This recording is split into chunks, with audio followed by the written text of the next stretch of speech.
Hello, how are you doing? I hope you're having an amazing day and welcome back to another video. Zero Zero Robotics is the name of the company that released the HoverAir X1 back in 2023, and it quickly became very popular not only because it could fly and record videos by itself, but it was very easy to use, especially for casual users that didn't want to learn how to pilot a drone. However, it did have a few downsides, but this same company has released two new versions, the X1 Pro and this one that I have here with me, which is the X1 Pro Max. We still have a compact design that can fold down just like this to save space. It is a bit bigger and a bit heavier than the first X1 with a weight of 194 grams, but now it has a more premium look and feel, and the cage that guards the propellers have a new elastic material that the company claims to be extremely durable. There is a new screen on the top that will show you the current mode, the main settings for that mode, and the battery level. Next to the power button, there are two new left and right buttons that will let you change the flight mode and also the distance and height using different presets depending on the mode that you select. Another big change is that it now supports microSD cards up to 1 terabyte, and on top of that, we'll still get 64 gigabytes of internal memory. Only 52 gigabytes can be used, but this should be enough to record for around 3 hours using 4K at 30 frames per second. And having this is going to be a lifesaver if you forget to bring your memory card. In many countries, like in the US, this is the kind of drone that is not going to need a registration because of the low weight. And these drones have been designed to be very easy to use, even by those who have never used a drone before. And the concept is very simple, where you only have to unfold the propellers, turn the X1 Pro Max on by pressing down the power button, then select the flight mode that you want to use with the right and left buttons, and once you're ready, place the drone in your hand and then press the power button once to start the takeoff sequence, and in just a few seconds, three things are going to happen. It will start tracking you, it will get in position to start the flight mode that you chose, and at the same time, it will start recording. This is a hands-free operation which lets you do almost anything that you want in the meantime. And when the flight session is done, you can land the X1 by placing your hand below the drone, and in less than 2 seconds, it's going to land and shut down the motors. So all of this means that for the automatic flight modes, you're really not going to need a controller, and most of the time, not even the app on your smartphone. On the original X1 and even on a drone like the DJI Neo, you have to use the app to change the height and distance for every single flight mode. But on the new X1s, that can be changed quickly enough on the drone itself, and not having to connect to the app so often helps to save a lot of precious time and battery life.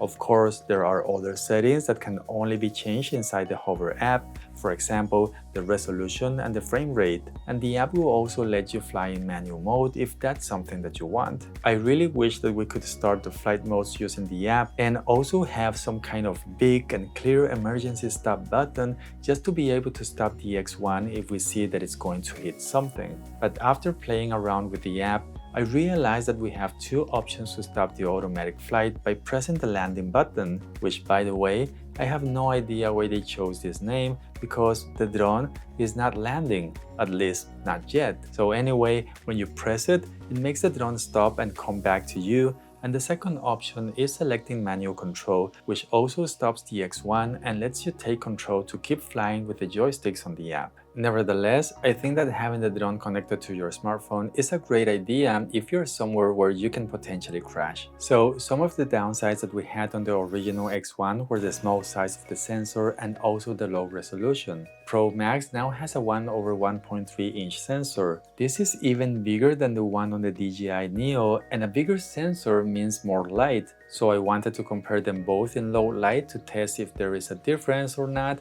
and I think that it's very clear which one has the upper hand.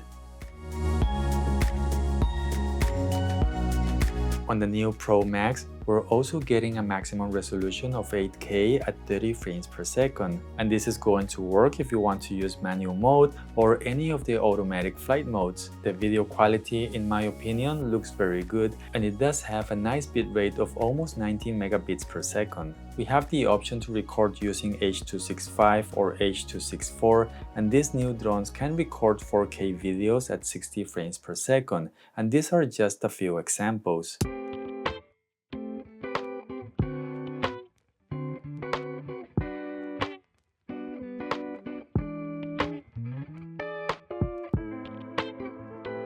There is an option that you can select to use slow motion, and this will record using 4K at 120 frames per second.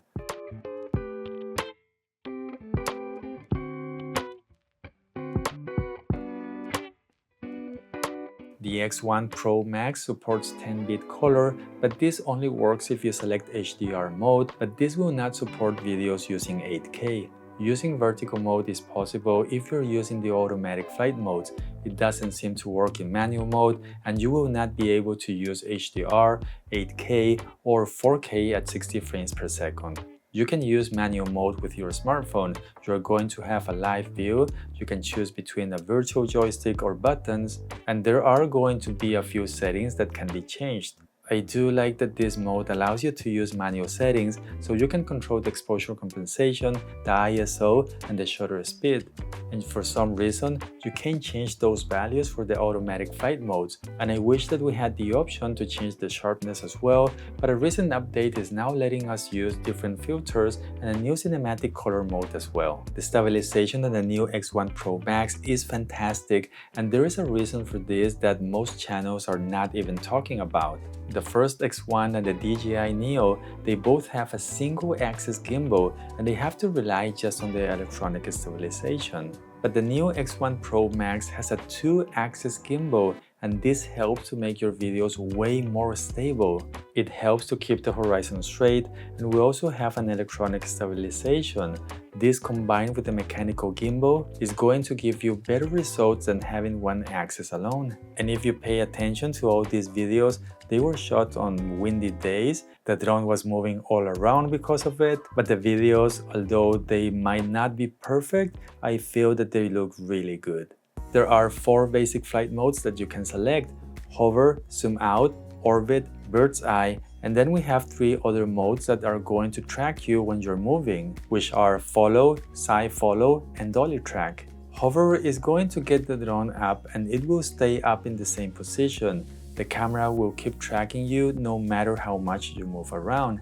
Zoom out will make the drone slowly fly backward to a preset distance that you select, and then it's going to fly back, creating a nice zoom in and out effect. Orbit is going to make the X1 go around you, making a full circle. I like that we have a few options to do only half the rotation, or we can make the drone keep going for 2 or 3 full rotations without stopping. Bird's eye will make the drone fly upward with the camera facing downwards, but on the settings, you can also choose to make the camera point forward. I think that the most popular modes, and also the ones that I like the most, are the ones that can track and follow you, which they can do up to 26 miles per hour. Follow mode will keep following you from behind, side follow will do it from the side, and dolly track will make the drone fly backwards facing you at the same time.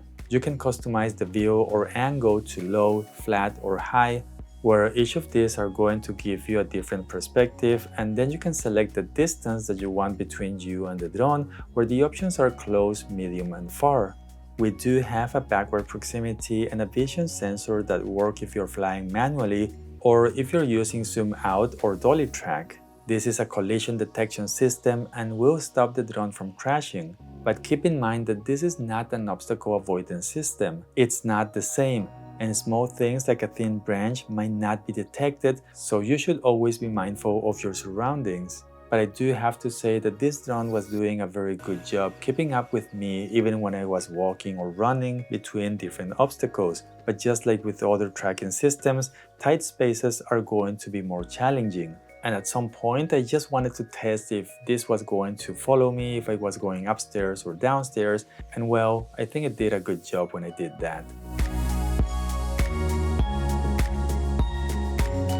So the battery is supposed to last for 16 minutes, but after many flights, I was getting 14 minutes of flight time on recording. When you buy this drone, even the most basic combo comes with this charging hub, 2 batteries in total, and you also get a 65 watts charger which can charge those 2 batteries in less than 1 hour using the charging hub. The battery can also be charged directly on the drone with a USB-C cable, Or you can buy a special charging case which can provide around 2.5 full charges for the X1 Pro Max, and it can be used as a regular power bank for other devices. But this weighs over 400 grams, so I feel that buying extra batteries might be a better option. They have a low weight of 60 grams, but what I don't like about them is the $69 price tag that they have. So these type of drones are becoming very popular, especially for casual users, because almost anyone can set this up and have it flying in a few seconds to capture beautiful videos hands-free. And for those of you who are more demanding, I think that you'll find this to be a very capable drone. You're going to get high-quality videos, you can use ND filters, and the size and weight makes it very convenient to carry around as a support device or for behind-the-scenes videos, for example. I feel that the X Pro Max has a lot to offer, and if you want to check out the different options to buy it, the links are going to be down below. Please don't forget to give this video a like and subscribe to the channel. I really hope that you're having an amazing day, and I hope to see you all in the next video. Bye.